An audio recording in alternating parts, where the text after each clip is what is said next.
welcome to the show.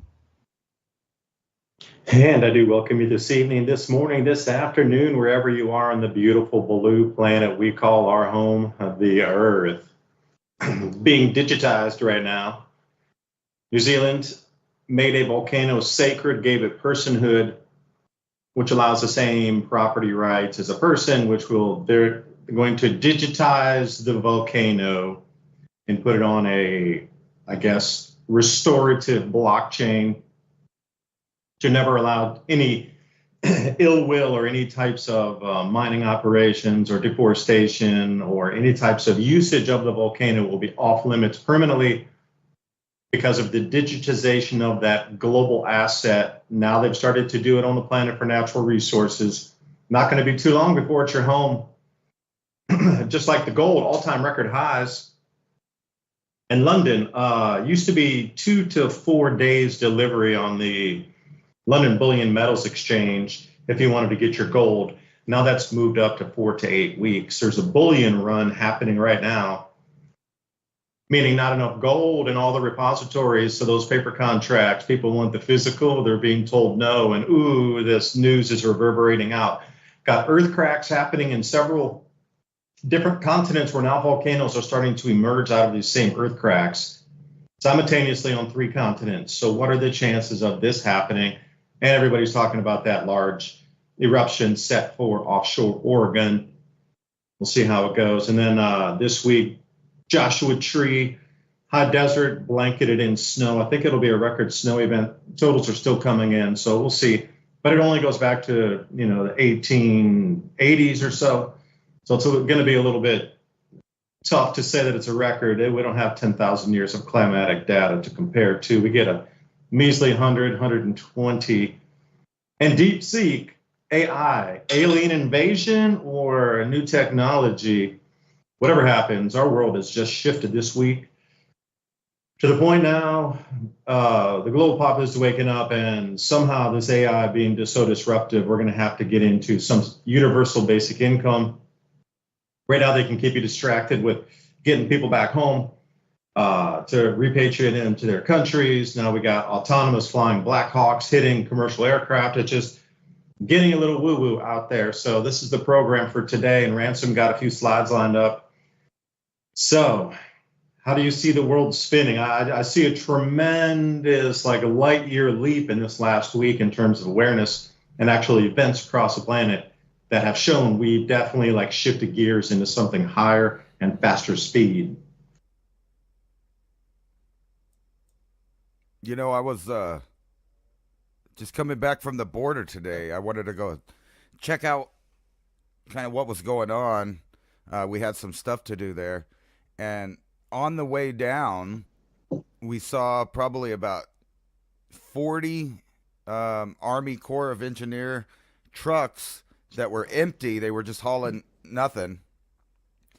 And then a few hours when we came back, we got to see really a kind of scary exercise in the way that they deployed across the highway and along a bridge where they put their artillery under it. And it literally looked like training for an invasion. And I mean, I had to have seen 40 tanks, and that's just like Abram tanks, and then there was 50 cal mounted stuff, armored trucks, the medical trucks, the water trucks. I mean, it was the biggest operation I've seen along the roadside that was visible when you're driving through the Fort Bliss training area, which is a long stretch along Highway 54 in New Mexico that goes to El Paso. And I've never seen that. Now, over the years, we've seen equipment, Apaches, tanks, whatever, a couple one-offs on the side of the road where you could see it. But today looked like I just rolled through an active war zone, like in Afghanistan or somewhere, because it's a desert setting. But I mean, it was really trippy. And then in El Paso, there's Army helicopters flying all over the place. So it was really weird. I guess last night when I was watching that video of the helicopter hitting the aircraft, and it was trippy because we were just in the El Paso area the other day where I noticed those helicopters everywhere. They were just flying all over town. So there's really a lot of stuff going on. Um, and just looking at the way that they set that up was kind of the first time I've ever seen in the United States that much military force in the public view. And it was really trippy looking because they had it set up on an army owned bridge that crosses over the highway so they could not slow down traffic when they're crossing.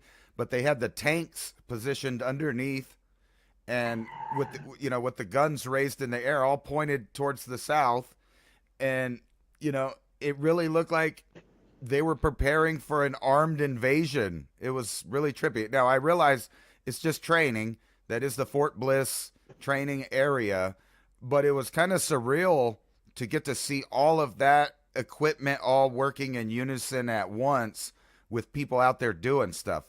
It's pretty trippy. And then, seeing that thing last night, I'm sure there's lots of conspiracy theories about it. But there is some weird stuff with that. But one of the main things I think you're going to see come out of this is new FFA regulations, which they've already have in the pipeline because they want to incorporate another layer in the sky, and they want to micromanage that, and that is for AI and drones. And that whole drone fiasco we had a couple months ago, I have a feeling that that was our own military kind of testing the waters to see what people would think if they saw so many objects in the sky at once. And just on a side note, I went out, I was having trouble sleeping the other day, and I went out about 5:45, and there was this really big bright light coming out of the west, and I looked up at it, and I was like, oh, wow, that's a big satellite. And then when I looked up, there were so many visible satellites shining off the sun right before it comes up in the morning that literally made me dizzy. I mean, they were going west, they were going east, they were going north, they were at different altitudes in space. It really looked like the sky was moving. And I don't even think that civilians are really prepared for the next rollout of technology, what it's going to look like for us in the real world. Like, your world is about to change in a way that's visual, where you can see it. And I noticed all of the increased numbers of AI cars rolling around on the interstate this morning. Like, there's the Teslas, but then there's Chinese models, and then they had some, I think it was a Lyft that was an AI thing. It had the big camera on top. There's nobody driving in it. And it's just, it felt to me like I just fast forwarded to some dystopic version of the U.S. A lot of old movies used to show that, how we would have a big troop build up along the southern border to protect us in our safe zone. I don't know how many of those movies are set up in that way, but it's starting to look like that in real life. Like, there's going to be all these zones that are partially patrolled by military backed forces, kind of keeping people where they're supposed to be. Does that make sense?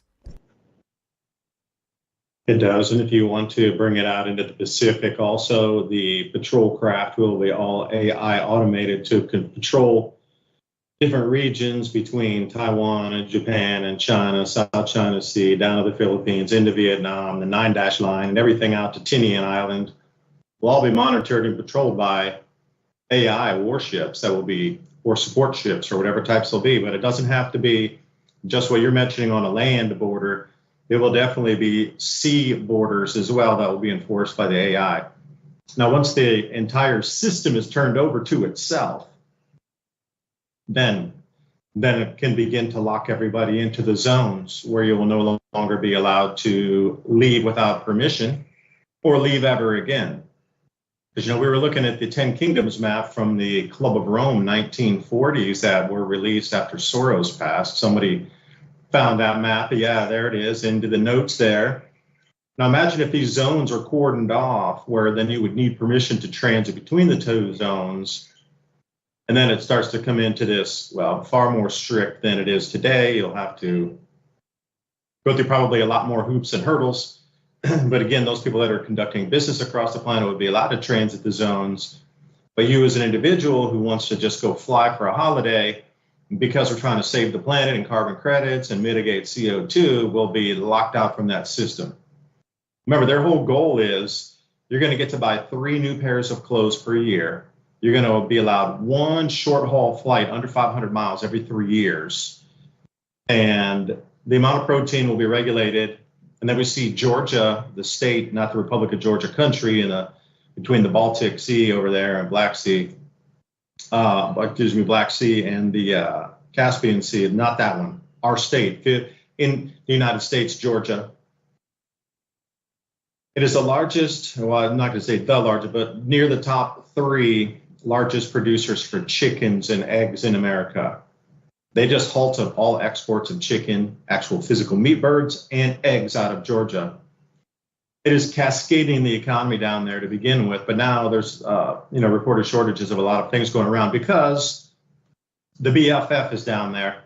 Best friend forever, the flu, is in the apparently has run through a bunch of breeding facilities down there, and also just stockyards for the birds themselves in there, and lean-to houses that you see, gobs and miles of this stuff. 80,000 birds under a lean-to type of setup. That alone is going to rattle the entire, one major industry in one major state is going down as we speak. It's just literally been turned off. So again, the regulation of meat production, egg consumption, then eventually how long will it be before you have to register your chickens like they do in the UK? Currently, you have to register every single bird that you have in the UK. And remember, I did that story about 3 or 4 months ago where people were angry with the system and they started registering their chicken McNuggets individually because you had to register each individual bird. So people were taking it across themselves, buy a Popeye sandwich and they registered it. I got a 6-piece, got 2 wings, 2 legs, whatever from KFC, and they registered each individual part of the chicken as its own chicken McNuggets, and it crashed the system to the point where they were making people do it by paper now. So the regulation aspect there is it's in full force. You're just not seeing it yet. So the possibility of regulation, what was forecast for all of these SDG goals, sustainable development goals, which I saw a ton of in Japan. Everybody had their little SDG, little circle things, and all these hotels had it. And it was quite the amazing in your face up there in Japan. But these goals spoken about are one thing, but now it's being put in play what you're going or not going to have access to. So the final step would be for an AI-driven control system of whatever to patrol borders, both land and maritime. And once that's in play, and then I would also say air, where we have the drone swarms and everything we saw off the East Coast there, New Jersey, New York, that'll be the air component of AI drone monitoring. That'll be that level. And then we'll have, if you got your own boat, even if it's a sailboat, you might not be able to cross that sea demarcation line for the 9, there's different lines here, the inner islands, Japan and Taiwan and that whole thing. And then we get out into the wider Pacific. There's different segments of this going out. So from Hawaii to Micronesia, over all the way to Fiji. I mean, it's kind of open water there, but with the new rules, will it be patrolled by AI craft? You'll have to get permission to then just cross literally a demarcated line that doesn't exist in the ocean. I think this is where we've gone to. And what we're really getting into, if they can get these data centers operational, then that kind of mechanics behind it can be implemented. But until these large data centers get incorporated into the system, we really just have that little amount of time left, I think, before the system goes live on the planet. And I was listening to a couple of guys talk earlier today, and they were saying maybe it's not AI as in like artificial intelligence, maybe it's alien invasion. And we're talking about fallen angels coming back and having humanity build out the tech so it could exist in the grid originally, and now it can step outside that due to the resonant frequencies we have all around our buildings that are coming out of Wi-Fi towers, routers, and now all with all this AI tech. So it's all about the control. You are absolutely right. All about control. I skipped that TSA, by the way. When I was going through the airport, they were super nice. There was a big sign right there that said, if you don't want to do the facial check, just let your person checking your passport know. And I said, hey, I'd prefer not to do this. You already have my driver's license. I'm already on file. I don't feel that you need another photo of me. Like, I don't want to do that. And they're like, okay. It was that easy, literally that easy. So maybe it got me on a different list, though. Who knows? Well, he's one of those doesn't want to take the photo, people. It doesn't really matter if you want to participate or not, because they install the recognition cameras all over the place. So they're claiming they're everywhere. The minute you walk in the door, the minute you're down the hall, they're like they fake you out going on the door right here in front of the little box for your passport. Man, every camera in there is that same thing. Right, and they're even when you drive up on the outside to drop somebody off with their luggage. They're saying it's 98% accurate. So I don't think too many people that are traveling in the normal legal way are avoiding that biometric. They just think that they are. And like you said, that could be just putting you on a list of people that don't cooperate right. Oh, well, this guy, he always says he doesn't like it when he comes through here. What does he have to hide? Let's look at him a little further. I'm kind of kidding about that, but I wanted to show you this. But wait, hold on, Ransom. See, that's the thing. They gave me the choice.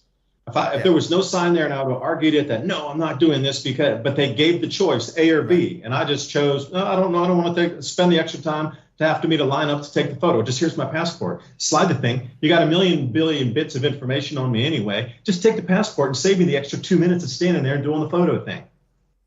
My choice. You gave me the choice A or B. I wanted to save time scooting through the passport line, So that extra thing of standing out here, hold on, we got to do this. You blinked your eyes, hold on, do it again. No, saving my time. My time's more valuable than you getting a photo of me. But they offered the choice, so I took the expediency route right through. The weird thing about that is I don't think people understand the direction in which biometrics is going.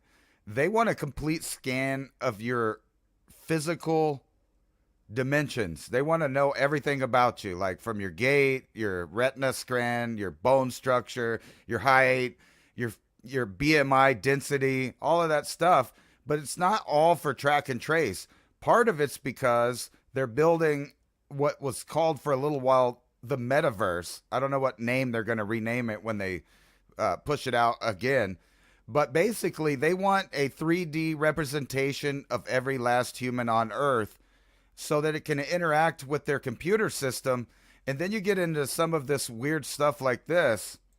So this is the future of it. A 25-year-old woman faces possible jail time after pleading guilty in UK's first ever cyber farting case. That's right, not a real fart, but a cyber fart. So just the idea of wrongthink in a cyberspace is, subject to trying to cause people what they're calling distress and anxiety, which then they could, prosecute you for. And last year was the first case of cyber rape, which obviously nothing happened, nothing physical. It's just like if you were filming the police on the side of the road and they said, hey, you're obstructing us. The law says obstruction is a physical act. But in this context, things that are not real or even in real life are things that they're going to try to punish you for wrong think on the internet. But think about this. The first ever cyber farting case. So there's not even a real thing that happened. This is just an idea in cyberspace. And you can just see how this could expand. And another way that's going to be a big thing is you're going to have to pay somebody for special security to protect you from identity theft, because this 3-dimensional avatar virtual reality, whatever you want to call it, a duplicate, what's the word for that? Your Doppler on the internet, your doppelganger, excuse me. That's what I meant. Your doppelganger digital image can be hacked and stolen, just like your social security number and your banking information and stuff. And in the near future, your biometrics will be tied together with your banking information, so people could take out loans. They could, they could get into your bank accounts and different stuff if they have this virtual reality biometrics identification of you, and it can be stolen. That's where things are going, and they're going there fast. And then what kind of world are we going to live in? Because, I'm sure you saw all the headlines about people around Italy. They're worried that some of these volcanoes are going to pop, right? I got several articles. I wanted to, pick your mind about that, because basically, I think one of them said it was the world's biggest underwater volcano, right? Right now is right off the coast. Yeah, that's there. off Oregon. That's off Oregon. And then the Campi Flegrei, they said is rumbling back to life too, and that's a super volcano. It makes Etna and Vesuvius look incredibly tiny. Right. Not only that, the ones in the Mediterranean are right next to water too. So I kind of want everyone to think Hunga Tonga and what that did and how much moisture that put up in the air. And then think about maybe 1 or 2 or even 3 volcanoes going off in, even a year or 2 years time, adding to the crap in the atmosphere. And you think these, kind of chilled global warming winters are bad. Wait till you experience something because the volcano has literally blotted out the sun. And it's a lot like the article we talked about last week when people were freaking out because the sun appeared to turn blue or purple or green wherever they were at, because there was all this new gas up in the air filtering the sunlight. And then what's a weird thing is, I know this is kind of sidetracked because I'm ADHD, but there's a lot of studies about plant growth. Happy Lunar New Year. The fireworks are going off. We might hear the temple horns coming in a minute too here. All right. They got these parades that walk around in front with the horns and people doing the music, and they throw off the fireworks first to let you know that they're coming up and by the street, so you can go out and you can give some money to the dancing dragon in the street and stuff. So if you hear any music and more fireworks, that's what that sound is. Nobody's firing off rounds down here. They're trying to scare off the New World Order evil spirits. That's Year of the Snake, mini dragon. Right? No, but I was talking about you. I'm sure you're familiar with all the studies about plant growth in green, blue light. It's a totally different thing. Viva Revolution! Oh, I hope not. I'm kidding. Back to you, Dave. We'll be back. And I wanted to say one thing. At the same time all those gases were around in the semi-eruptive events, the moon disappeared as well. I don't know if you knew that. There was a time for the moon had gone for 20 days or so. Yeah, that makes sense. That would really freak people out. Plus, it'd be harder to see all the stars, right? Because everything would be a lot less light coming through to the surface level. Yeah, but imagine the moon disappearing. Like, that would really spook a lot of people, Like, if you had the moon that just kind of disappeared. I mean, what would that do for a modern world if the sun turned blue and the moon disappeared? Do you think people would be going to work tomorrow? Do you think they would keep their money in the bank? Oh, no. They would think it's the end of the world. They would just go spend and whatever. Well, that'd be a chance to party because it'd be once in a blue moon. But an actual blue moon, not just the second full moon of the month. I was looking at this, and this is flooding all of the articles across the internet. All of this stuff. You got this guy predicting a major earthquake here in the Middle East. And he goes into talking about how the planets and their alignment may cause that. And then you have all of this volcanic news. If I can find it.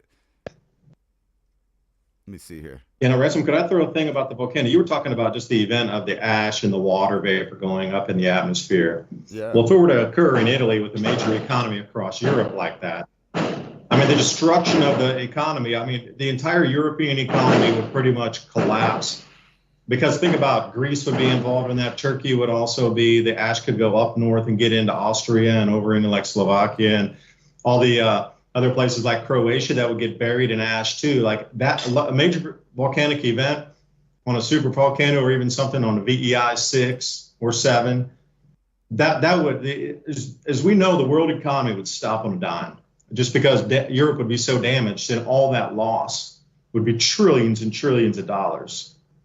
In terms of agricultural productivity, shipping routes, etc., ports would be unusable, airports, almost everything would be unusable around that whole zone for like probably 70 to 100 miles. Yeah, that's a big amount of space in Europe. So that alone, the economic catastrophe that would cause versus, yeah, the eruptive, ash and rocks and all that sort of thing. It would shut down air travel wherever it was across the northern hemisphere for, quite some time.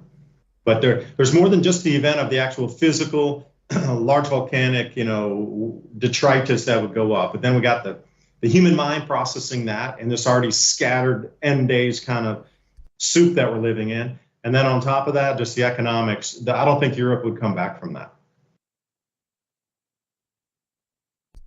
Well, with that article that you brought up at the beginning, this New Zealand mountain getting granted personhood,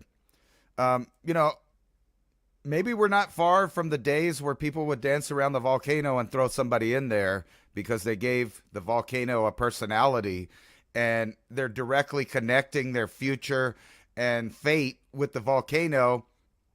I mean, I'm being silly in a way, but to give a mountain personhood and then look across the world at people are worried that a mountain is about to pop its top and destroy everything they got going on there, it fits right in with that weird kind of culty Mother Nature. You have to worship Gaia, all of that. Now, in theory, I'm not against that. I kind of, see Earth as a living being and all of that. But at the same time, giving it personhood is how they use to stop all kinds of production. They stop people from eating. They stop people from hunting. All of the things that it takes to be human, they tie up in this idea. And I wouldn't even see that it would be far-fetched for this green movement to come back as a religious cult with this sort of idea of, the mountain has personhood. I'm going to marry a tree, all of that different stuff, because that's out there, all of this craziest ideas. And plus the idea that you could go to jail for something that you made up online in a place that doesn't really exist, like farting. A fake fart could land you in jail because the other digital characters were offended about what it represents instead of the actual reality of it. Well, what's it represent? A fart. I mean, what does it represent? Okay, I ate too much of something. It didn't digest properly in my gut and it came out as gas. Oh, you're right. Global warming through cyberspace. The farts in those cyberspace. Digits are heating the planet, man. The digits are heating everything up. Could I stay on that stay on the thing here. So DeepSeek, China did a very nuclear move over here. So it's in Lunar New Year right now. Like all the markets are closed. And when DeepSeek came out on Friday, all the markets were closed here in Asia and across Asia because of the Lunar New Year. So they just absolutely tanked everybody. And there was not a single thing that a lot of these companies in Taiwan and Japan could do because the markets weren't open. So now they'll be coming back open tomorrow and the next day. Just depends where it is, depending on which one. But once these markets open back up again, they've wiped out trillions of dollars across their competitors or enemies in the eastern region here. Like the amount of animosity for China doing that that would be like dropping a nuclear weapon on a European city during Christmas, like the same feeling of that is what happened here. Like you just wiped out part of our companies, you took away all of our bonus money, you're making our lives going to go terribly down here in quality. And you did it so sneaky on that time when markets were going to be closed through the weekend, right in all the way through Lunar New Year. So that was like 5 to 6 days, again, depending on the markets that you're in, of closure. Now, when these things open back up again, the reverberations are going to absolutely just swing back through the Western markets. Like once they readjust here, they haven't had a chance to get wiped out yet because there was no way for anybody to sell. like a lot of people got pulled, and they were forced on their contracts by the computer to sell. So if you have an open position and it drops below a certain level of margin, then that force executes on that. So people are going to just wake up with catastrophic losses across companies, governments, and individuals, and it's absolutely going to shake people down to the core of the bones of the marrow of many economies here coming to tomorrow and then the day after tomorrow. Like tomorrow will be Friday here. Some of the markets are opening again. They have to because it's been closed for so long. And some of them are doing a little bit different where they're opening half a day on Saturday. Otherwise, and then next week when it opens on Monday, full across every market, we'll really see what has happened with the contagion of that. But for them to release DeepSeek, and then the DeepSeek Pro came out also the day before yesterday as a free version of what OpenAI charges you $200 a month for. So that version came out free, the Pro version of DeepSeek. You can only register right now with a +86 number. That's a Chinese mobile phone number because they had some DDoS or attack or something, denial of service attack. So they were only allowing open to Chinese registrants for that. So if you were trying to register outside of China, they firewalled it off for now. I think they're going to firewall it off so Chinese can only use the Chinese because they're very, very, very pro-CCP. Bury all the events in history that have ever occurred. If you ask about Tiananmen Square or anything else, oh no, it didn't happen. There was like 3 people that got hurt. They stubbed their toes there or something. But the damage has already been done. Like that nuclear weapon that was released financially already ran its course, and now they're just going to lock it up and go, no, only people in China can use DeepSeek. By the way, we took trillions of dollars away and crippled our competitors all across Asia during what you consider like a revered time of the year when people are getting together with their families and just like our Christmas and New Year and that sort of thing. But yeah, China is now seen as they have rewritten their own reputation during this event into the absolutely dark, nefarious. And if anybody was on the fence, whether they like China or not, that huge pendulum swung over to, I can't really say that on air, but anyway, I'll leave it as is. Yeah, a lot of the fence sitters are way over there now going, we don't want to touch these guys anymore. Let's cut off their imports. You know what's really funny about the DeepSeek is it dominated the news headlines for like a day and a half. And like here's a good example. And I'm not saying they're related, but DeepSeek was headlines about everything from intellectual property theft to hacking to what does it mean for cybersecurity, possible scenarios for a reason for war over intellectual property rights and things like that. And then boom, Black Hop down. And that, look, if you look at this entire Drudge thing, the whole top half is articles just all the same thing, all about that. So that totally disappeared off the radar to the common person. And another really scary idea is what if the world is allowed to use it and then they combine it with their Dragonfly surveillance software?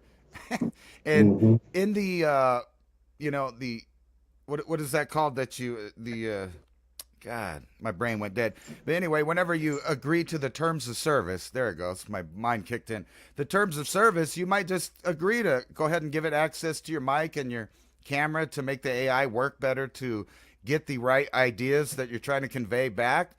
And if you do that, then they now have a source to get in there. And I thought it was really funny that China disabled all its geofencing on its drone products, which I own some of, and I went out and tested it. Sure enough, you can fly wherever you want, and no one's stopping you. Now, to put it in perspective, a couple of years ago, we stopped at a ancient Anasazi site that's owned by one of the Native American tribes, and I guess there's no drone footage, but from the place we were at, which was across the the canyon, there is no such rule. So I flew my drone, and when it got in there, it remotely deleted the footage and turned off the recording function.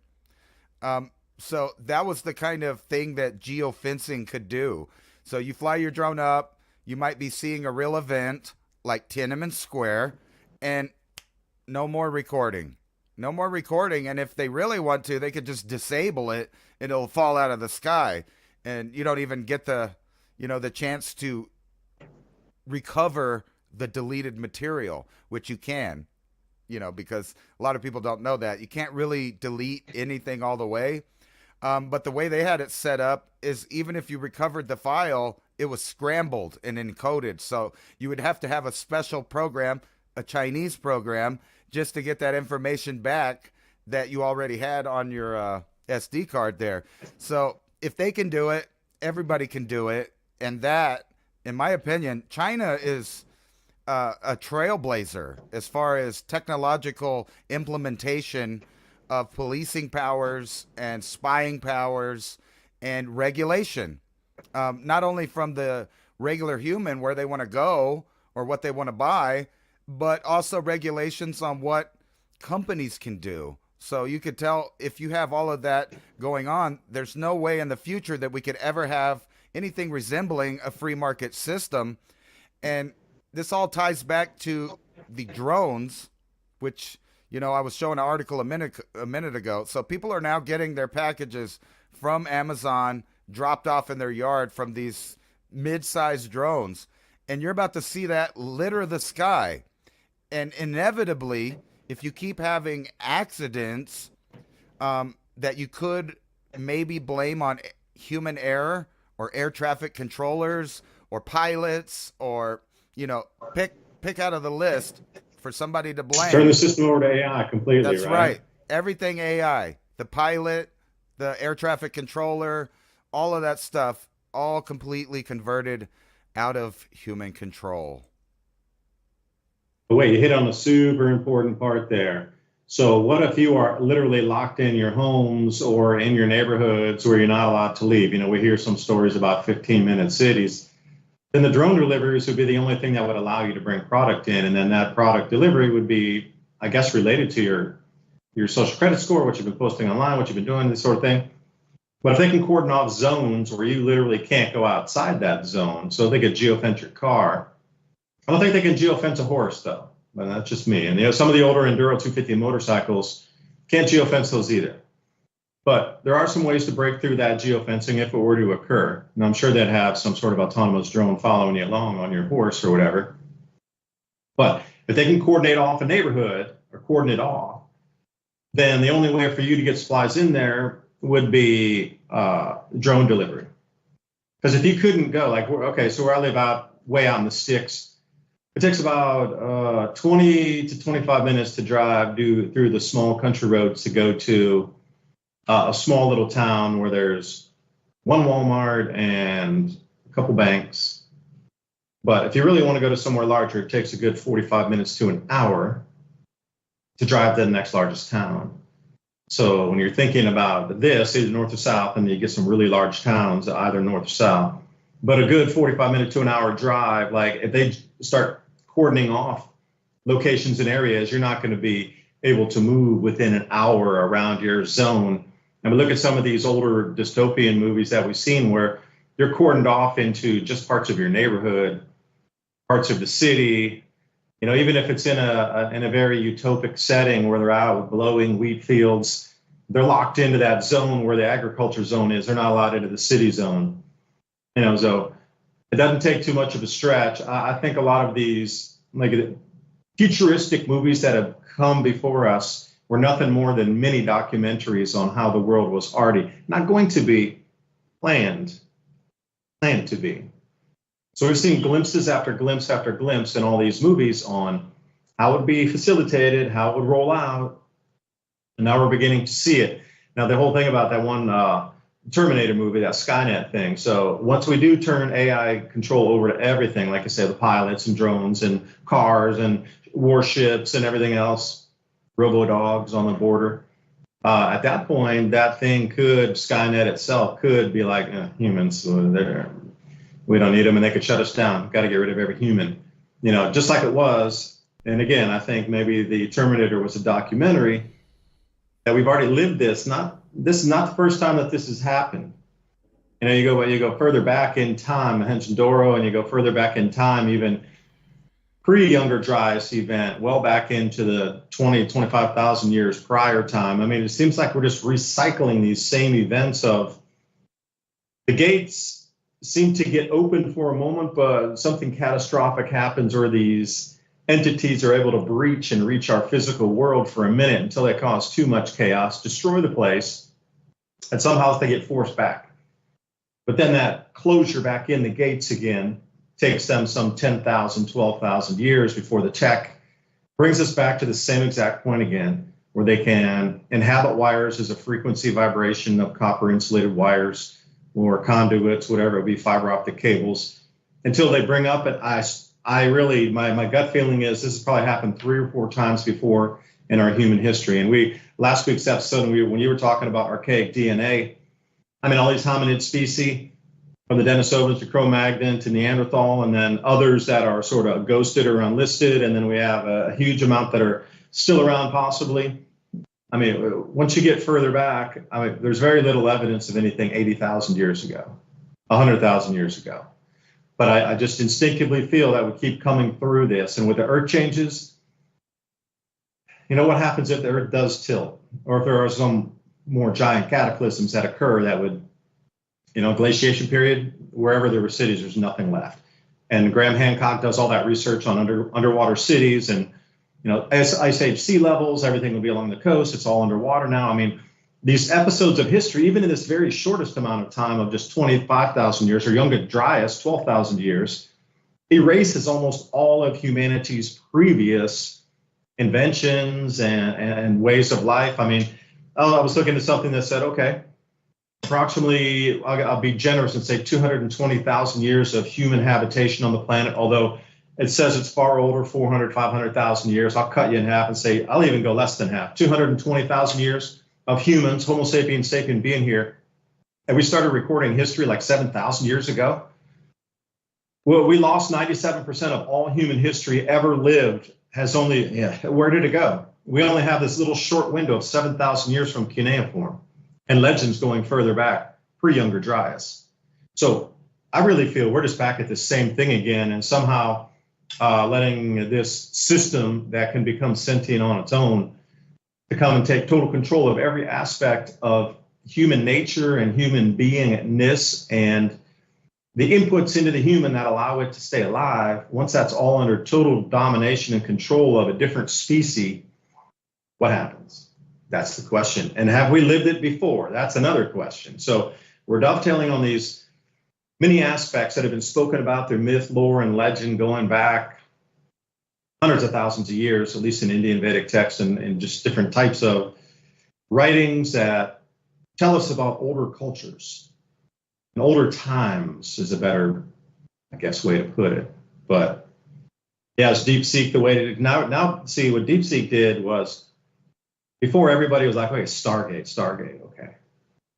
Got all these data centers going to pop up everywhere. And a few people were resisting it, going, that's going to be too much control, too much autonomy, too much freedom, the Skynet thing, referencing the Terminator movie. It looks very similar to that. So wait a minute, hold on a minute. So a lot of people were pushing back already, just even after Trump was doing this whole, Stargate program. People were just up in arms and, where are you going to get all the electricity? Y'all are yapping about global warming. We don't have enough electricity already. And you got 2 parallel systems of banking rising. You need this huge amount of mining for cryptocurrency. And then you want to put data centers in that are going to draw huge amounts of water and huge amounts of power, unless you're doing like pebble bed nuclear reactor and got your own on-site generation for power. Like, where's all the extra electricity coming from? It's not. That's the whole thing. Or is it? Where's their power going to come from? And then DeepSeek comes out, and suddenly everybody in the same moment's like, I don't care what we do, we got to catch up with them, build more data centers. Like, it flipped everybody from saying data centers going to take too much control away. That is super dangerous. You are borderline.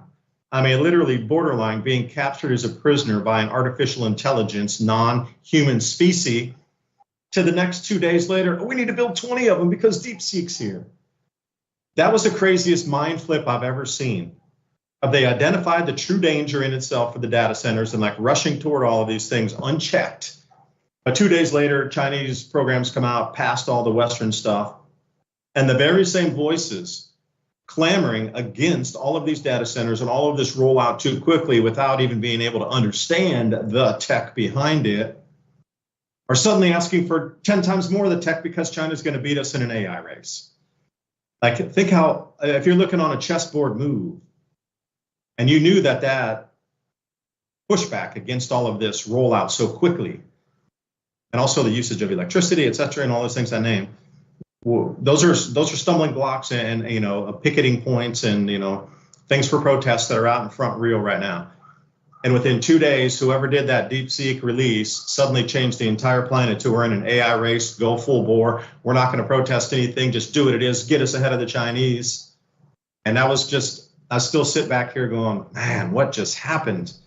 What just happened? DeepSeek. It was the ultimate mind tweak.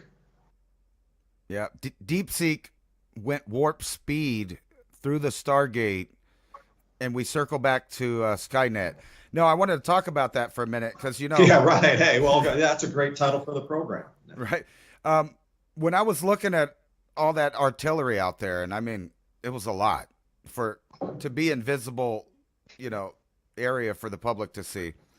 I was just thinking, what war right now on the earth is dealing with that much artillery? And the answer is the Ukraine-Russia war. So Russia and Ukraine immediately had a problem when they realized drone warfare just knocked out all that old artillery, helicopters, all of that. It's just immediately so useful to destroy the last era of technology. So imagine this scenario, because the Ukrainians are a lesser force than the Russians. So if you take that over here to the Western world, the cartels are a lesser force than the U.S. military. If you stockpile a bunch of artillery along the border, it won't be long until drone warfare is right here on our border. And they've already shown examples of them using drone warfare for surveillance and for executions by doing the same type of things that they're doing in Ukraine. Now, obviously, there would be something like a Pearl Harbor where a bunch of artillery and U.S. servicemen get injured. And then the next step is to implement the next generation of automatically targeted guns, which we've already invented. So that's already been invented. We're just not using it. So they would re-put this on the artillery. The artillery can aim so fast that you can't, it would blow your mind once you connect the AI to the artillery. Now it can aim a lot faster, and it can figure out multiple targets and all this stuff. So all of this has been being beta tested in the Middle East over the last 10 years. So when that happens, then we have to upgrade our whole thing to this AI controlled stuff. Now, I want everyone to keep in mind that the AI planes or auto planes or whatever you want to call it, the cars, the drones, all of that work on the same exact type of AI models that run ChatGPT and DeepSeek. So what you're about to see is a real step forward in technology, and it'll necessarily happen exponentially and very fast just to keep track of all of the updated technology that's coming at us so fast. So I'm about positive that within the next couple years, you're going to see that scenario that I just laid out happen in the United States, which we will respond by new technologies and more aerial AI control of what's going on the ground, so they can keep track of people. And by the way, we have just, I guess you could call it, repatriated large swaths of the Sonoran and Chihuahuan Desert. And there's videos out of that all over the place. So the Border Patrol, the active duty Army, the Marine Corps, and the National Guards from different states are working together to repatriate land that we've previously just put up signs saying basically you're on your own and we can't protect you. And that's all along from El Paso all the way to Tijuana and then from El Paso all the way to McAllen and Brownsville. So you can imagine that's a very large border that's going to intensify in violence and combat. And you've seen in the last couple days, they've had a few firefights. They're trying to keep it under wrap. And what I thought was ironic is one of these articles was showing the incident, and they were saying there were no victims or injuries, but in the background you see somebody in U.S. garb being heli-flighted out of there. So somebody got injured somehow, but they're not really pushing that. So hopefully Trump will be as transparent as he seems to be so far when it comes to blowback and other things, because that's pretty inevitable. And they're ramping up for that. And I just got to see with my own eyes, they are training for things like that. So it kind of puts in perspective maybe things in the past like Operation Jade Helm or other things whose stated purpose was to practice dominating the human domain. Yeah, before we go on the break here, I just wanted to remind everybody, if you like our content, please join us on buymeacoffee/civilization cycle. And a couple super chats coming through tonight. Someone bought us 3 double espressos. Thank you. Well, thank you for supporting us here while we are able to try to compare ideas, because it's going to take everybody to try to, crack through this Rubik's Cube, for a better term. And CB, thank you for broadcasting or broadening my perspectives. It's about us trying to broaden everybody's perspective, each by just feeding back in on this information. We just try to put some pieces together that we see through our research in the week here. And, it's good that other people try to give us comments too and give us links and, hey, chase down these stories. And, it's truly an information flow between many a people and many a party all having different ideas to be able to try to bring this information every week. Because I see a lot of connection through all this. What has happened with the earth changes, with the economic changes, and then also now what we're seeing with the way the government is going to oversee the population. It's the same fingerprints that we see through all of these grand solar minimums, or even larger climatic shifts on a 1,200 year or a 2,500 year or a 6,000 year scale. We're back at it again. I would definitely say we're at the 6,000 year movement of moisture patterns, jet streams, cloud cells, etc., to regreen the deserts again in the Sahel, across areas in Western China and Xinjiang, and all these areas, Middle East, tremendous floods across the entire Red Sea basin. But that's where the frankincense root was, and that's where they had hundreds of thousands of acres of frankincense trees growing. They need a lot of precipitation to do that, and it's falling right back in the same exact areas that started to really dry out, say, 800 to 1000 AD, about 1,000 years ago. And this precipitation is really rolling back again. So with that much complete change, how's the government going to respond to that and control the citizens? Because this change is going to start happening faster. Like, these areas on the planet are going to become less inhabitable and others are going to become more inhabitable. And the areas that were previously accessible for us and inhabitable are going to be taken offline by nature. And that itself is going to cost trillions and trillions and trillions of dollars of losses. And then where do these people go to start new livelihoods? They don't. There's just really nowhere for them to go. So then we come into AI. Is it going to give us universal basic income? And also Revolution Radio. Thank you for letting us broadcast tonight. And if you consider free speech in this type of conversation something you enjoy, Revolution Radio, there's a donate tab right at the top, different ways. You can do the crypto, write a check. You can just take a look at the different ways to keep this station on air while we bring you more information just like this. And Ransom, we got a couple minutes left. Anything to take us out through the hour here? I hear the music now. Here, we'll just go to commercial. We'll be back with Earth Changes.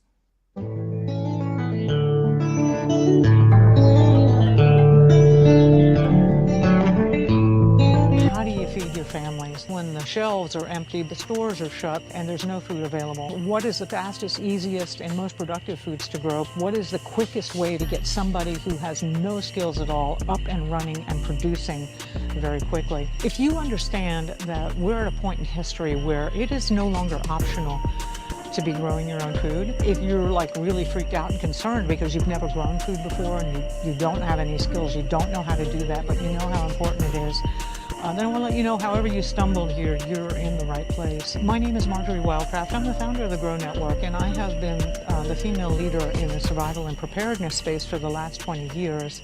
How to grow lots of food, even if you have no experience, are older and out of shape. This is for people who want the fastest and easiest ways to produce healthy and delicious meat, eggs, and vegetables. Because you know that growing your own food is like printing your own money. During this webinar, you will get status of global food shortages, how long the crisis will last, how much space you need to grow food, easiest, highest calorie foods you can produce, a complete plan for producing all the food you need, how to get started today, regardless of season. Marjory will show you the fastest, easiest, and simplest ways to produce calories and nutrition, especially in a crisis and/or grid-down situation. The assumption is that you have no experience and you need to start producing food immediately. The most popular part of the webinar is the Q&A session at the end. So please come prepared with your questions.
And welcome back for the second hour of Civilization Cycle. And I tell you, that song makes me makes you move the head. I don't care how many times you listen to that. That's one of the coolest songs ever written. Former AC/DC. All right. Yeah, remember the good old days of just chilling for summers, AC/DC. Also, again, like I said before, if you consider free speech something that you want to keep on air here while we try to bring in these ideas, head over to Revolution Radio and click on that donate tab at the top of the nav bar. And there's, like I say, different ways that you can support. Cryptocurrency was one of those. And Ransom, since you were talking as we were going off on the break there, digitization of assets when they were giving the mountain personhood. So I looked up, I was over on CoinGecko, and I wanted to bring you what the real world asset tokens. So what this will allow it to do is, if a body, it could be an economic body, a government body, or just industry leader body, whatever this group is, that can determine the value of something, anything. Could be this glass, could be the pen, could be the mountain, whatever the value is determined of that. Once there is an established price, then a contract will be written for that. And that contract can then be sent to other people, or it can be combined in as a large investment product or whatever. So as the world moves, what you're seeing is the first establishment. They tried this in the United States, but even when Biden was in power, they couldn't get it to come across, where companies like BlackRock, for example, were going to buy vast amounts of just forest and bequeath public lands. And they were going to put those and wrap them into a smart contract also, and then fence them off and no humans allowed inside. And they were going to hold on to this as a base amount of money or value to then have as a base layer. So at least there's some value here. But the thing was, at that point, there were still people living in, and that was going to be forced eviction out of those people, even though you'd had, like, say, a land lease from like 1805 or something.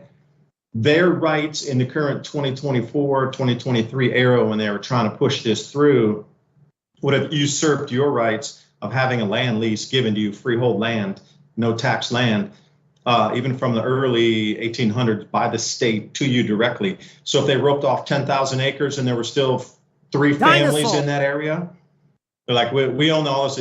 We'll give you no right of way. You're out. You got it. We're going to evict you. And then people got into the court battles and like, y'all can't take this much land off of public use and try to say it's owned by the private company. Now it's King's land. So that never really went through.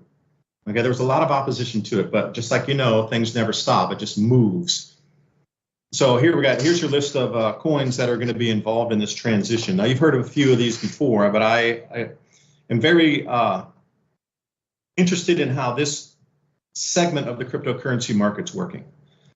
So Chainlink, which we've heard of even since 2017, this has been around, used to be like 10 or 20 cents, but now it's $24. So if you would have picked up a bunch of Chainlink at 10 cents back in 2017 and just held on to it like, oh, I lost my wallet, I found it again, $24 a token now. Mantra and Ondo and Quant. So I look at these right here and say, yeah, this is going to be the framework of it. To take anything that has a value, to digitize it, to turn it into a smart contract. And that mountain, write it on paper. They are going to use that as the first real world asset, digitized piece of property that will go along with that personhood. They will also give them the smart contract that wraps that mountain into never to be used or utilized by mankind ever again. That smart contract will take that literal piece of property off limits for all humans. And it'll probably be running on one of these right here. The RWAs, again, I'll say this for Quant, Mantra, which I'm not too familiar. I'm more familiar with Ondo, XDC network, because I knew a couple of the developers that were on XDC. That thing back then was trading for like 1/10,000th of a cent. Now it's up to 1 penny. So that'd be, you got to go back further in time on some of these networks when they first started out. But like here, Pax Gold, this is a perfect example. They took the physical price of gold, like a bar of gold, they wrapped a smart contract on it. So the physical gold behind that is also established in their token price. Now, I'm sure you can convert that, but it looks like gold is up to record high prices again, $2,801. So Pax Gold is a digitized form of gold. Now, if they had a series of repositories or depositories around different continents on the world, you theoretically would be able to walk in with your token off your wallet and say, I want my kilogram of gold. Here's my smart contract. I'd like to convert that right now. And they would give it to you in the hand. And this was the whole purpose of this, trying to move money around the world and reestablish the economy, where you could take any asset and move it around the world, or have others invest in, like you could put your house on a smart contract and sell it off to an investor, but with the stipulation they couldn't just sell your house and kick you out. But if you thought that you had already gained enough equity that you wanted to sell that off and take a percentage of it as the equity rose in that house that you own already. There's already different plans like this. So they want to digitize everything, the entire equity in your house, and put it on a wallet for you to use so you can actually spend that out. This is the whole way that everything's going to be digitized. It'll have a value to it, and you will be able to spend that. And that's the whole point in scariness. Now, you always say, Ransom, things get scary. What happens if they give you all the value of everything you own physically onto a digital wallet and say, go out and have fun, the world's yours, just spend it, and then you come down to zero one day? Is there going to be a way for you to ever hold an asset ever again? Because the youngest generation, these kids born right now, will never own anything. It'll all be digitized under ownership of some financial company or some government. They'll have the right to use it, but they will not own it. We're very close anyway in America. We don't own our land or our property.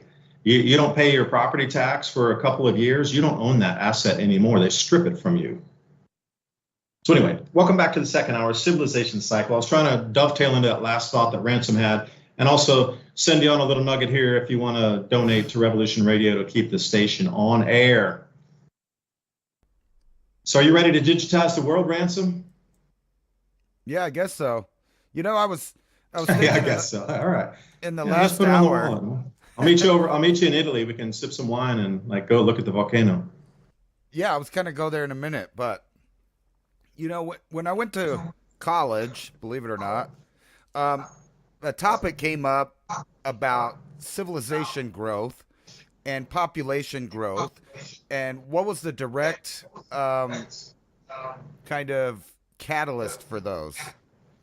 So it would be first grain.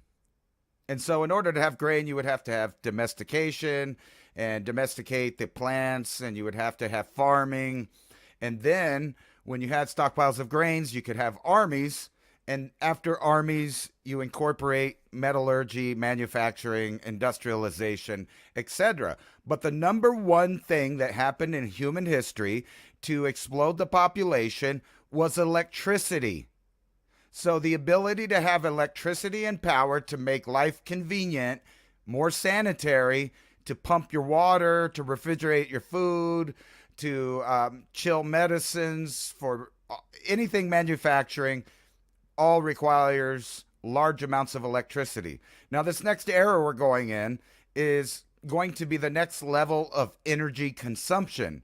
So when you look around the world and you see all these programs that are designed to shut down energy when it relates to population and people, you could only assume that they're reversing this calculation. That calculation being this formula for how populations explode in relation to having energy available and abundant. So, if you lived in a world where they were shutting down energy, essentially, then you were necessarily, by the same logic, decreasing population. If population explodes because of availability, then non-availability leads to population reduction. And that's just one aspect of various things that are going to, contribute to the population plateau that all scientists now agree on, which will happen about 2045 to 2050, where the population starts to fall then. And this has nothing to do with other indicators or triggers that might make it happen faster, like, I don't know, famine, war, disease, all of these, infertility. That doesn't even factor that in. That's just simply the pattern that populations follow after becoming industrialized and then having abundant electricity. Their populations go up, then they have more wealth, a middle class, they focus on their children more, and they're less likely to, die. Like back in the day, you would have 6 kids, only 3 of them would make it to adulthood. So we're now at that point where they're wanting to shut down power across the globe. Not just power, but food production and land acquisition. So it's not that much to say that there is some kind of conspiracy out there to globally reduce the population. So if you're shutting down electricity and all over the places and power production, yet you're focusing more production on AI centers, then it wouldn't be hard to believe that they're going to concentrate more on a robotic AI future and less on an agricultural or agrarian human civilization. And guess what goes along with that? Food production. You don't need more food production if you plan on the population dropping in the long run. So in other words, if you planned out a future where you incrementally reduced the energy input, and those being food, electricity, and freedom, you reduce those down to a minimal amount, and by that logic, you've reduced the amount of people on the earth, therefore the reduced amount of need of those same energy resources, if that wasn't too much of a word salad. And then I wanted to jump right into this giant volcano. Sorry. Some olive oil with that word salad. I missed that. What? I needed some olive oil with that word salad. Oh, to help it go down. I'm sorry. Let me throw something at you then. Compressed air energy technology was around during the Roman era. Like if you have air in a cylinder and you fill it full of water, more pressure, it's going to compress the air, and that air will have force behind it that then spin something. All right, that era of technology was available 2,000 years plus.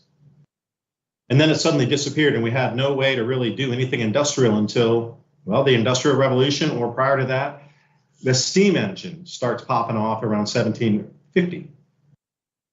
Like, where was that 1,200 years or more?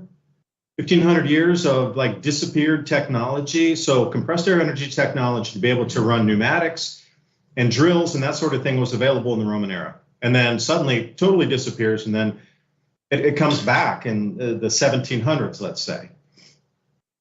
So that was a reduction of, let's say, usage of mechanical or mechanization, or possibility for some type of generation source that could make life easier for the people of the day, which would allow more time for leisure as long as they had the calories and excess grains. And then you're not doing as much backbreaking work because you have machines. Then you start to get to that real, sweet spot. Now, we've gone through that at least once. Why did it take 1,500 years, 1,700 years before it came back again, before it restarted? Because you got to ask about what was the tech of the time that disappeared, and why was there such a large gap in time before? You're telling me that we sat around for almost 1,500 years and did nothing. Nothing. And then suddenly we just start with the steam engine again after 1,500 years. We went from understanding compression of water or the air by being forced by water to the point where they had tools at that time in the Roman era. And nothing's done for 1,500 years to improve on that. That's really just, I can't believe that.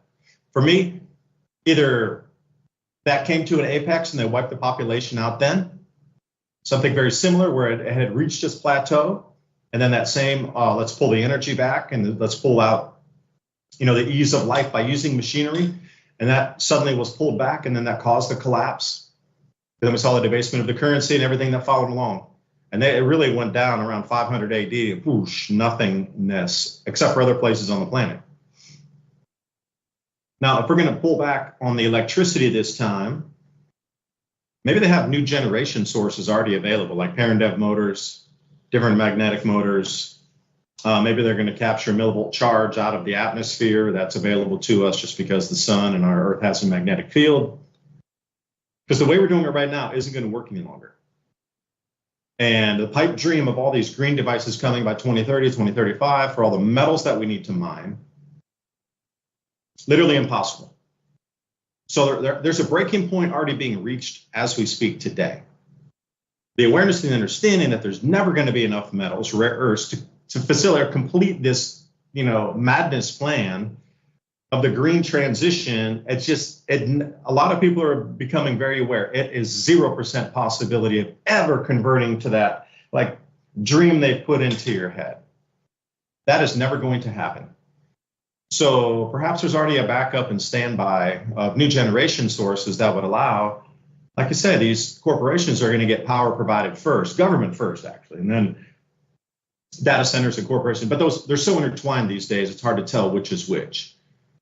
So let's say those two entities will first get preferential treatment for any type of goods, services, electricity, which means us, the people, are we going to be the ones stuck with inefficient solar panels, or will we get the magnetic motors, or are the new generation technology sources already being utilized, but the general populace is not allowed to know that those devices exist? Because that would literally deconstruct society and civilization as we know it, unless that's the plan.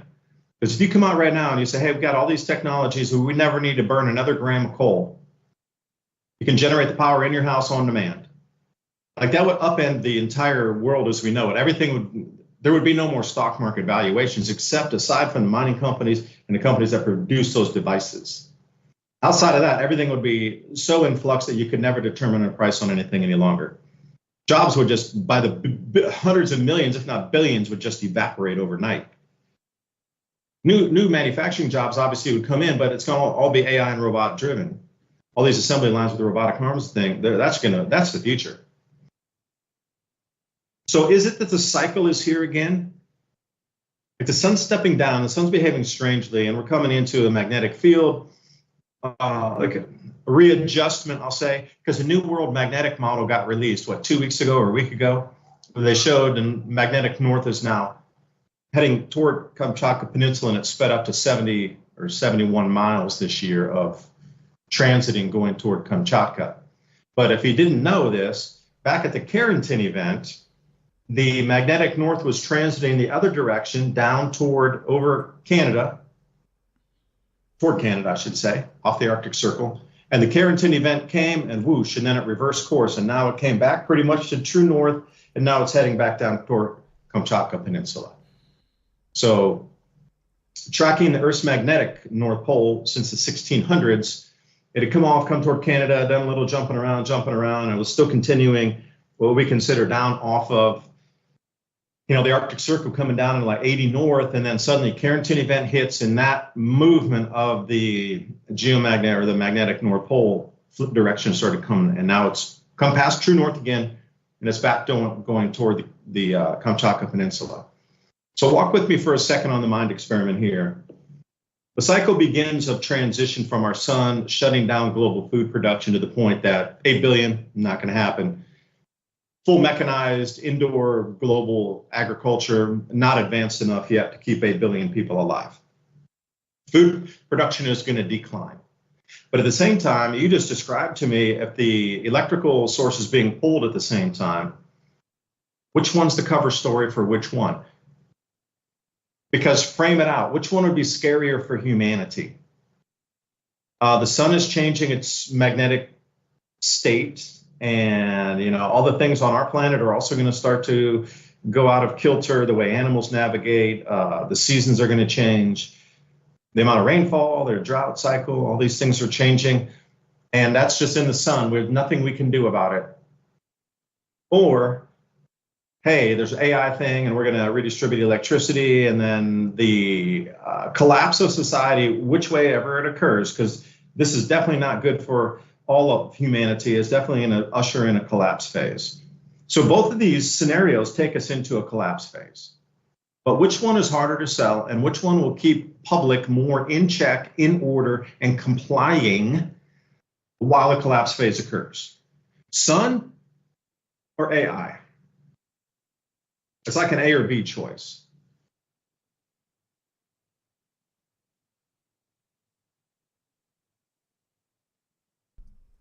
It could be everything. Could be everything. Okay. C. Well, I was, all of the above. Right. I was thinking, no matter what, when we look at stuff, we always see that the sun and the earth are, stuck in some kind of connection that directly relates to the magnetic field, the seismic activity, and even objects hitting the earth. It's all in the same dimension of pull and push out there in the universe. And, we're right here.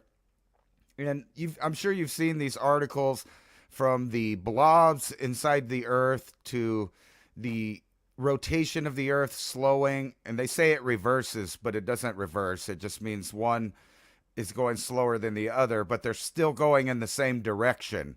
So that's kind of a weird thing that they put. It doesn't reverse. It might be in retrograde like Venus, where it appears to be going in reverse, but it's still going in the same direction. But I digress about that. It kind of fits into all of this stuff that we're looking at. Possible, giant earthquakes in the Middle East. You got the, what do you call that? Is it the Montauk or AMOC? Yeah, the Atlantic overturning oscillation. And then underwater volcanoes. All of this is, tied together, because we know if a couple of these volcanoes blow, well, for one, you're going to change the temperature of the water. You're going to change the direction of the weather patterns, which is going to make flooding happen at different areas, which is going to make ice melt happen in different places, which is going to have different drain off, which messes up that AMOC. And we know that a certain amount of cold water can do that. And we also know that from Tunga, that if you put up a bunch of extra material that's not new material, it's still in the same ocean cycle. However, it's new on the land, temporarily. So it's raining down, it's flooding, it's eroding. That changes forever the map of the system, how it runs off of. Every time that happens, it changes it just a little bit in ways that you can't even, perceive. But let's say this volcano does blow up on the thing, and then we got the the seismic activity over here in Santorini. They're worried about Vesuvius being active. Any number of these things would do that, and it kind of correlates to what we were talking about before as far as removing energy from the human domain. And the reason I say that is, look at how the greenies attack specific things. Now, you would think that they just kind of attacked everything together, but it wasn't really. It was directly at coal and fossil fuels that run gasoline and diesel-powered things. And it also, the coal, which is so basic that you could put it in your fireplace and stay warm at night, or you could burn it in large quantities and produce electricity. So they wanted to take out the basic energy form that nothing in this new world can directly run off of. In other words, they wanted to take the ability of the common man to convert energy directly from the earth and instead replace it with only their avenue of energy, which is tied up with all this green stuff, which, is the whole world of devices, the AIs, all of that stuff. I kind of blew my mind the other day that you could go in and get a small amount of tools from Walmart, and you probably walk out of there with a $1,000 bill, or you could buy an 80-inch flat screen 8K monitor that's too big to be in your house. But you remember just a few years ago, they acted like you ain't nobody if you don't have a flat screen. And then you ain't nobody if you don't have a high resolution flat screen. It might as well be a tube TV. And you kind of see how they duped everyone into the gizmos and gadgets and the devices. But on the back end, they're shutting down the basic form of human, not only every kind of energy, even education could be viewed as an energy, because if you have an educated populace and a middle class, then the kids have time to specialize in things or have hobbies that are specific, which makes them dominate a specific field. And generally, those are the kids that come up with the apps, the programs, the games, the innovation, and that's just in the electronic side. And then you have other people with other talents inventing new ways of farming, new tool use. Like how many times have you gone on TikTok or something like that? Because every platform has a version of the goldfish media. So you can go to YouTube, you got shorts, you go to Facebook, you have stories. I forget the names of the other ones, but sometimes those are really educational for people like me that can visualize something, see it, and learn it. So I've seen those little videos come on that show little tricks, like with your tools, or how to work wood a certain way, or measure something to make it easier. And that stuff is mind blowing, and it's like instant upgrade on skills for people with a visual learning cortex, or I don't know if that's the right term. I kind of just threw that together, but anyway, people that learn visually, and they've learned that all of these devices are fundamentally changing the way that the new generations learn. In other words, they may not be able to do the same things as generations prior, but they'll be able to do new things.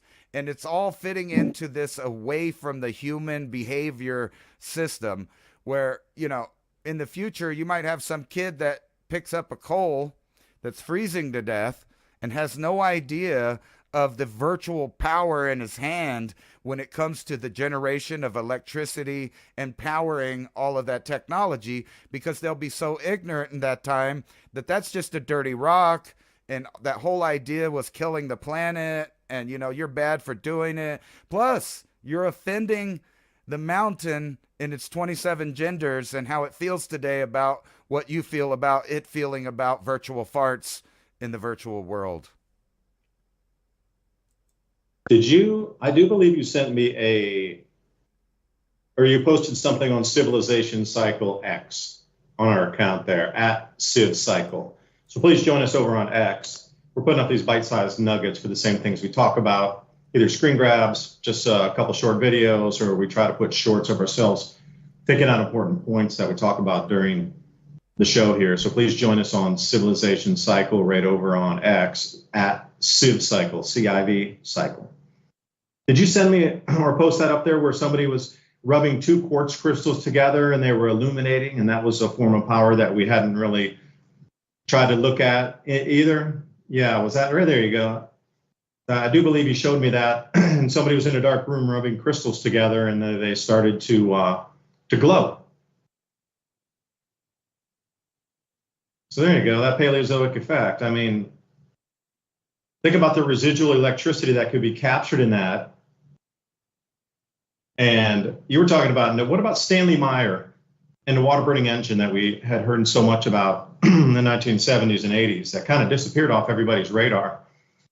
That sort of technology, that was super world famous back at the time, but very few people talk about water burning engines anymore. Everybody's on, electrogravitics and this sort of magnetic motors, but we've lost, if you were talking about resources, water is one of the most abundant resources on the planet.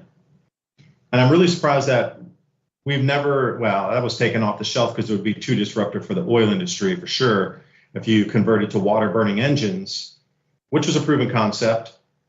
And then, learning about the patent office of anything that could disrupt our current stock market valuations or national security because the invention's too disruptive, that U.S. government has a right to come in and make that top secret and actually steal your invention.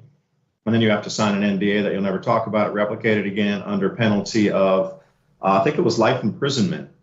Yeah. So a lot of these inventors come out with these great inventions, but then they're either bought up, shelved up, or they're lawfared up, so they can never see the light of day. But the very simplest one, Stanley Meyer's water burning engine, never did anything with that, and we're still struggling to find power. But we need to do all this mining so we can create drips and drabs of electricity by using, we still have to live in this clown world where we use non-efficient devices. The greenies, which surprised me too, this whole green movement is talking about, so green, we got to stop burning. But you need more machinery to go mine all your minerals. And those machines aren't electric, my friends. There is no way you're going to get a 20-ton, something that's running 100 tons on some of those largest dump trucks that are coming in. They run 100 ton on and then the shovels coming in, they're pulling up 2 to 5 tons per scoop. That ain't electric.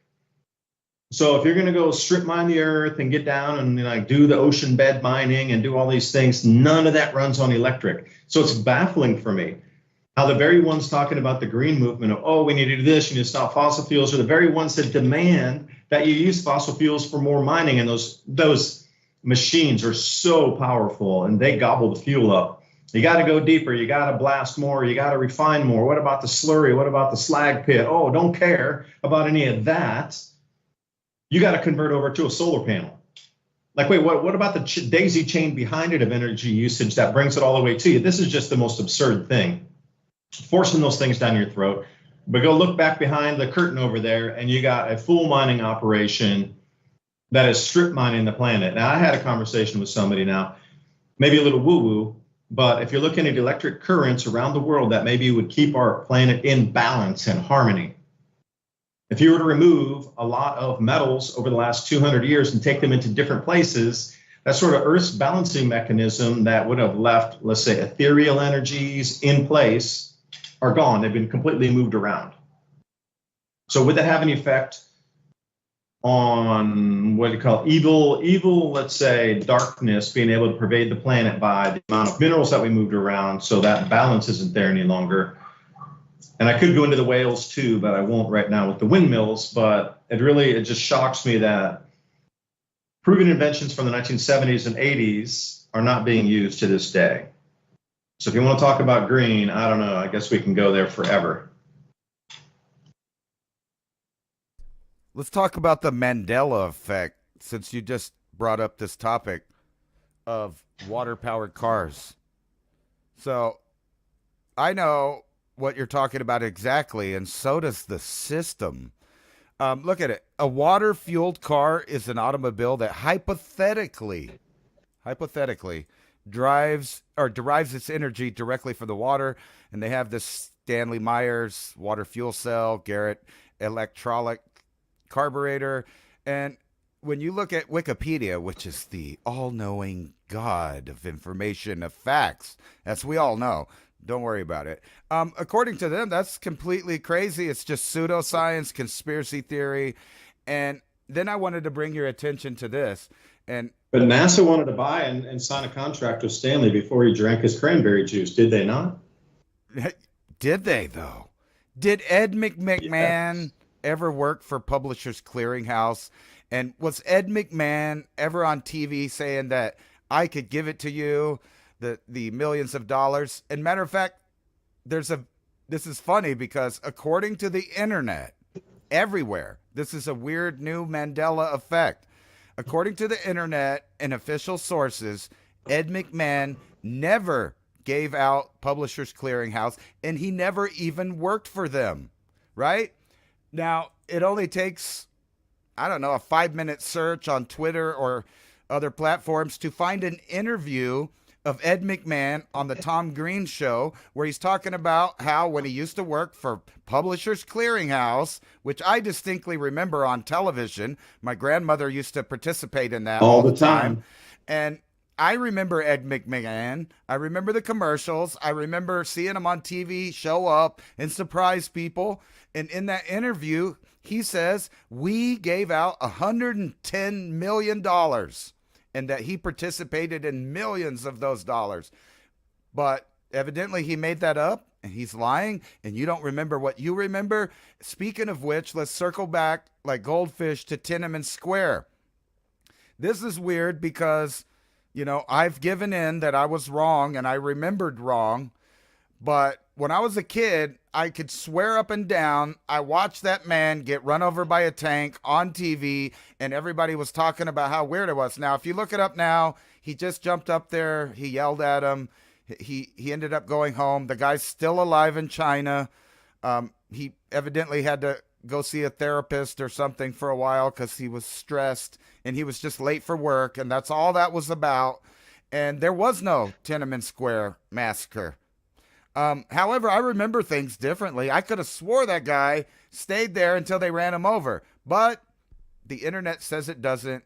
But so does it say Ed McMahon never worked for Publishers Clearinghouse, despite me being able to find an interview right now with him. But think about this. Now that in the age of AI, they can say that the video that you're looking at using for proof is not real. And then that'll be the end of that. So from now on, from here to the future, anytime you want to see, the authorities will be able to say an event happened, show you footage to back up their theory, show you facts, websites, news articles, and guess what? I think about 75% of the original internet is gone. It's totally gone. And I don't care if you're looking on the Wayback Machine or not, you're going to find these big gaps. Matter of fact, if you went to the Wayback Machine right now, there's no information about certain topics between 2020 and 2022. So if you know what I'm talking about, you know.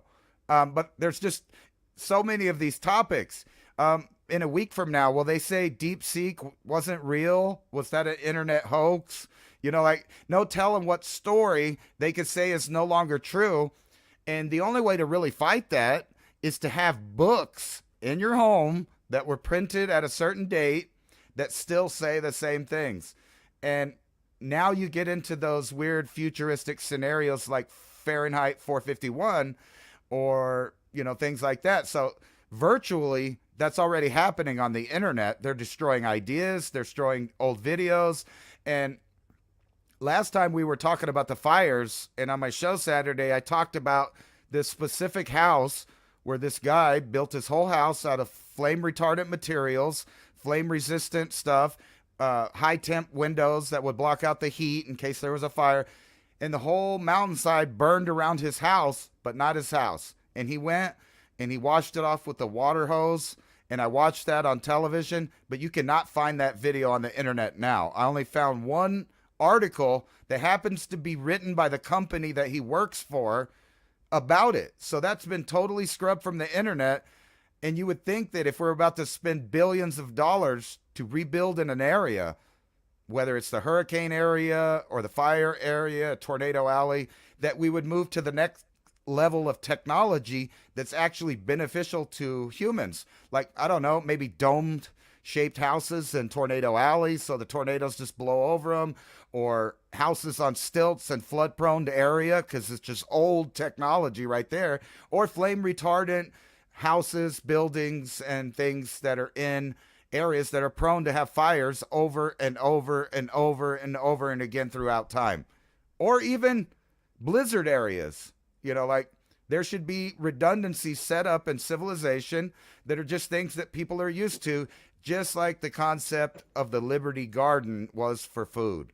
So, like, if you lived, I don't know, in Minnesota or something, they should have already built warming stations and different things that have, you know, consistent, reliable power to protect people in case of severe emergencies. Like, I don't know, a super polar vortex that drops down even further in temperature than what we've been seeing, like, say, 80 below or something like that, which is not unheard of in some of the previous cycles man lived in the northern latitudes. They froze their butts off. That's what happened. They were dying from sweating too much. Yeah, and there's accounts in France also in the middle 1600s when they put bottles of wine next to the big hearths or the big fireplaces, and the bottles of wine stayed frozen. That's how cold it was. Like, there's times in history previously with accounts that show you, you know, and then some people were going, yeah, that had to be about, you know, 20 or 30 below zero for that kind of thing, or 20 below zero, something like this. Extreme temperatures, like, really unthinkable in today's world. But in a different magnetic state of our planet, not unthinkable, because, well, where fronts could drift to, or how things might spill off of polar regions, would be very different. It wouldn't be limited and locked in place and have some, you know, limit to how far south it could plunge or pool after it plunges. So you just go back in history and read about all these different accounts. I encourage you to look at the Monner minimum, the Wolf minimum, it's a Sporer minimum going further back, 1300s, 1340, Dalton minimum was 1815 or so. I mean, these periodic chapters in history come to a cooling phase that disrupts agriculture. We bounce out of it in just a short amount of a decade and a half.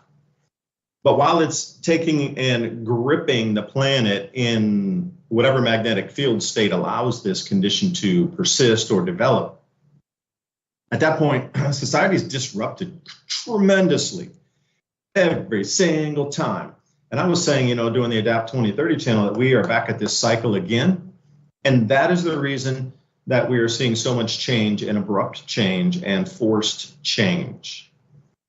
Because if you were aware that the governments of the world had a very solid 25 years to understand and warn the world, like you said, Ransom, come up with new different building techniques, change our grow zones, substitute crops out, do a lot of things to get ready for this, develop new power generation sources. That would have disrupted the world anyway. The thought that we're coming into it, where now we're coming into a Manhattan style project where the world needs to pivot because such a great change is coming. Like, if that would have happened, the awareness to the world of like, I don't even know if I really want to go to work. This retirement thing, that's not going to work either. Let's get the money out of the bank. Let's not save as much. It would have disrupted the financial world greatly. But we could have come through this, like you said, with new building techniques, new materials, new locations for building, new industries that would evolve around this, and the different kinds of crops that would have been able to be more hardy in these different colder conditions. Bringing back some of these non-commercial grains like amaranth, spelt, millet. Sorghum's still pretty, in very large sorghum industry, although they came down to like 1906 production levels over the last years. Over 100 years prior is the same amount of sorghum we're growing now because it's been affected so greatly.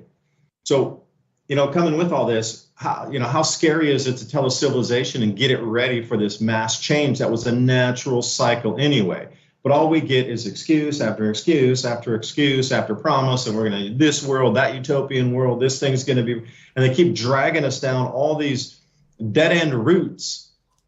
When the real core of the problem is sun's changing its magnetic field, which affects us. Now, why is it just so scary for them to come out and say that? We as a world need to get ready for this change that's coming. It's on a 400-year cycle, and this one seems to be much, much, much, much deeper. I'm personally, seeing the Sahel get real green again and watching places out in Xinjiang get real green again and lots of desert areas getting very wet again. Like, I wanted to, Joshua Tree just got record snowfall. And we saw through, what was that, Burning Man with all the rain up there. Like that the North American monsoon, that shifts on a 4,000-year cycle. And directly where it pushes is Ransom up in your area. That's where you're going to get a lot more rainfall. So that's ongoing, and it's been ongoing since, the last 20 years. But now we really see the West African monsoon pushing in, tremendous amounts of rain in the Sahel. That's on a 6,000-year cycle. So what are the possibilities of two monsoon cycles in two different continents changing on a 4,000-year known cycle or a 6,000-year known cycle, both changing at the exact same time? And all these changes that we have to endure in our culture and our society, moving over to AI, everything, because humans, are they going to be here? Or are they not going to be? I don't know. But something is here, and they don't, and I would say them, I'm talking about central bankers and these government leaders, they don't want to talk about the true causes for the changes we're seeing. It's still, and maybe you can run me through it, like why would they not do that? Do you think the world could get it together? Or do you think like equatorial land's going to be so much more valuable? Like we can't live up in Canada any longer. Like where are people going to go? Okay, well, if we can't live in Minnesota or any place, parts in Maine and Massachusetts, we're going to make a line there. Okay, everybody above that line, our current infrastructure in winter you're not going to survive. So you're going to need to pull further south. And you're looking at 50 million people that would need to move and go over to Europe. And then, go over into Russia and go over into Asia here. We're talking about 100 million people at least that would need to move below the cold line where our infrastructure won't support. Damn, the Mongolians got it. They're living in yurts. They're doing things old school, but they learn how to do that and live like that. We're talking about flipping switches here and turning on lights and making sure your heater runs and things. That's going to break down. So think about the mass amount of population migration there would be from our current infrastructure not being able to perform the function in the coldest of times that we're coming into. It's going to drive the price of other places further south much, much higher. I'm not talking Florida. I'm talking down Central America, anywhere in that zone from 20 north to 20 south. That whole area is going to become a prime zone for not only agriculture, but human habitation. So are we looking at like another gold rush into this 20 north, 20 south area? Now, something's going on here where they want to keep everybody in the dark as long as possible and run you into a brick wall at 200 miles an hour with a blindfold on. Right. Well, that really makes a lot of sense if you think about it. When you look into the ancient past, we'll just start there. The places that people lived, they changed that area. They left. Like, think about all of the people that lived, probably millions and millions of people that lived in Southeast Asia in the jungles, like from Angkor Wat over to India. And then some reason it just all got abandoned. They stopped living out there. But think about this also. Despite all the propaganda about climate change, there is a real human effect of climate change caused by circumstance, whether it be volcano impact, the sun changing, etc.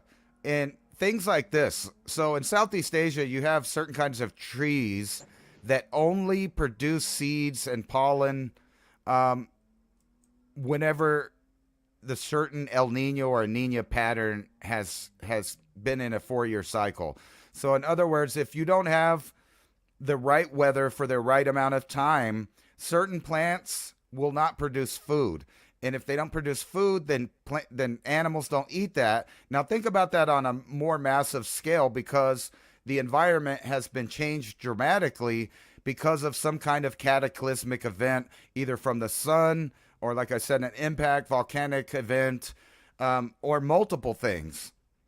And then the earth got colder for those reasons. Not even to mention the interglacial idea and all that, but in real time, the earth would get cold.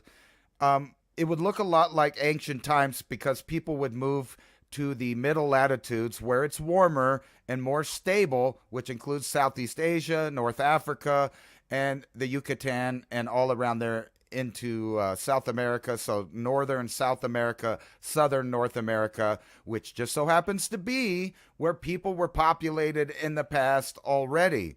And think about the southwest of the United States. It's completely open. And this kind of leads into where and how we can help ourselves despite civilization possibly changing or collapsing. And I bring you back to the TikTok effect.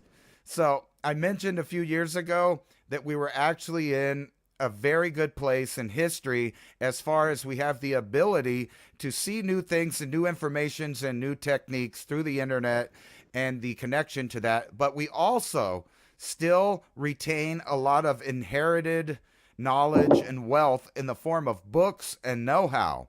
And if you could combine all of this together with some kind of educational platform to pass on to the next generations, then you would see things of innovation. Like, for example, if you lived in an off-grid thing and you're trying to hook up all these solar panels and electronics, the guy over in, Cambodia figured out how to get light in his shed with no electricity, using a bunch of 2-liter bottles full of water, drilling a hole on his roof, putting the bottle on top, and just leaving a little bit to hang in. And then the shape of the bottle radiates light from the sun inside for free. No electricity. And then on and on and on. There's these old world combined with new world knowledge, making techniques that a person could live off of the land without too much of backing from the civilization safety net, so to speak.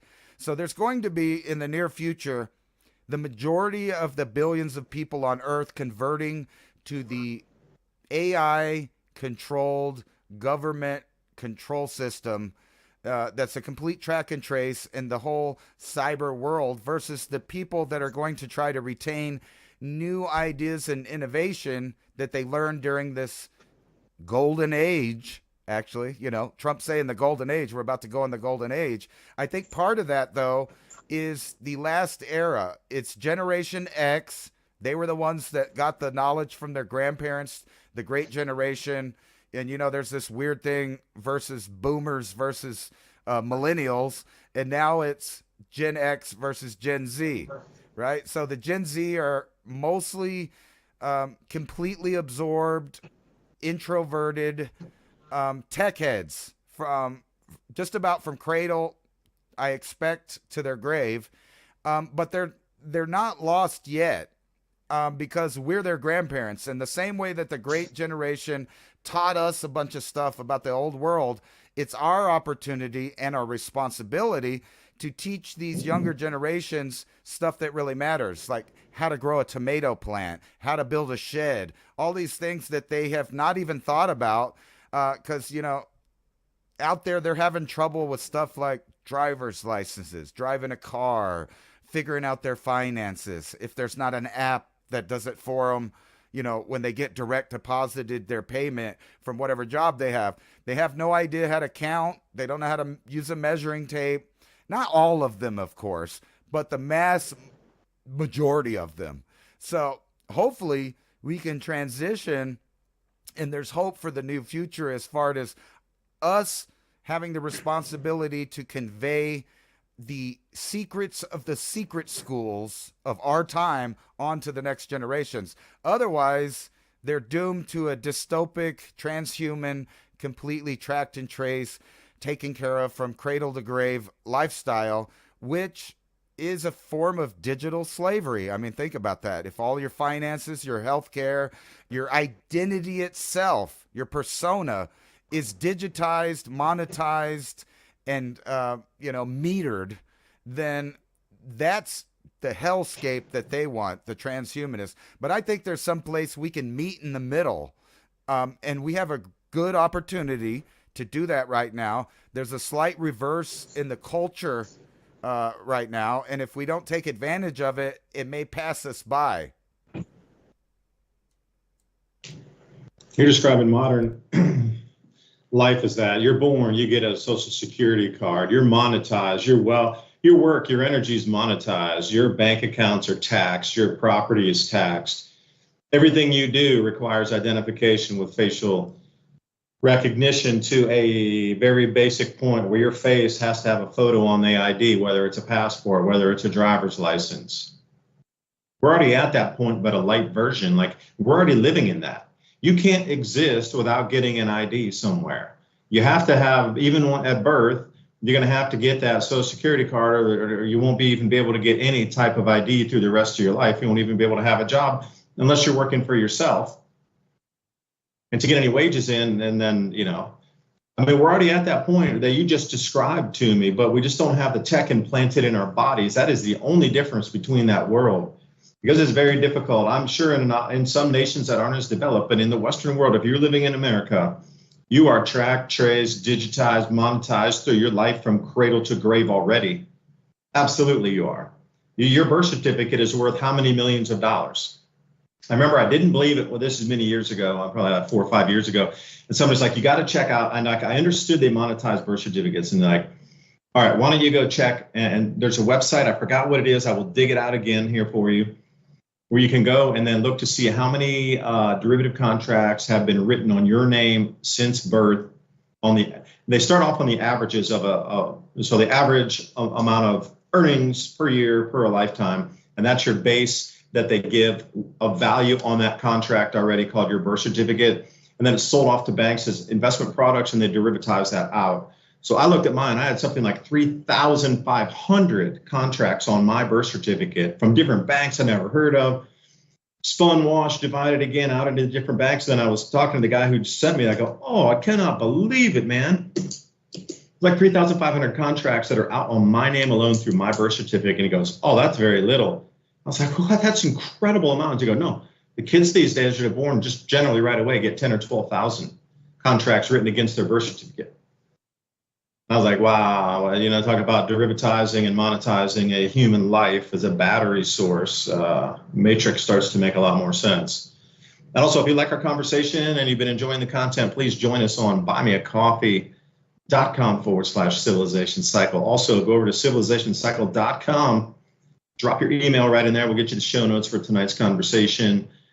And also Revolution Radio, thank you for letting us broadcast tonight. And if you consider free speech, please consider a donation to Revolution Radio here to keep their running and production costs up and keep that venue on air. You can check out the donation top right at the nav bar at the top and see whatever fits your way to support that station. The ransom I was going to say, what are the chances of a second set of Elon Musk satellites burning up in the atmosphere above our heads? We saw it in the Caribbean. the first time, and now we saw, I think it was above Minnesota here just a couple of days ago, or somewhere in the more northerly latitudes. Full satellites burning up in the atmosphere twice in 2 weeks. I think something's going on with the magnetics up there. It might be, but more is coming to your future. Till next time, Civilization Cycle.